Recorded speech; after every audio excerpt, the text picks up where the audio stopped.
Y este domingo, el virtual presidente electo Andrés Manuel López Obrador dio a conocer 50 puntos contra la corrupción y política de austeridad. María José tiene los detalles de dichos lineamientos.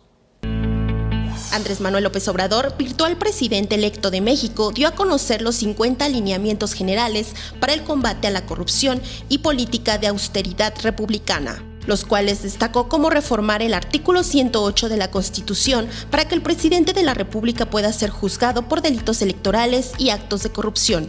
Reformar la ley para delitos graves, tráfico de influencias y la corrupción, el robo de combustibles y el fraude electoral.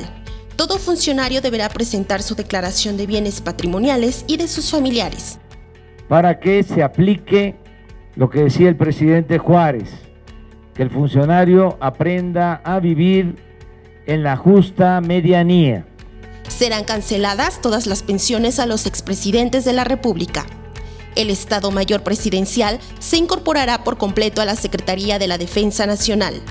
La residencia oficial de Los Pinos pasará a formar parte del bosque de Chapultepec. Será un espacio para el arte y la cultura. Se reducirá el 50% el gasto de publicidad de gobierno. Los funcionarios públicos tendrá prohibida la contratación de familiares. Se terminan todos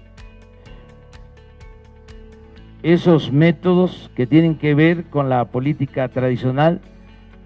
Se va a romper el molde. Puntualizó que los trabajadores de confianza laborarán de lunes a sábado y cuando menos 8 horas diarias. Nadie podrá utilizar aviones o helicópteros privados. Se venderá la flotilla de aviones y helicópteros del gobierno federal. También detalló que su sueldo será de 108,000 pesos mensuales, a lo que equivale el 40% de lo que el actual presidente Enrique Peña Nieto gana. Con imágenes de Sergio Villanueva, María José Valencia, 21 Noticias.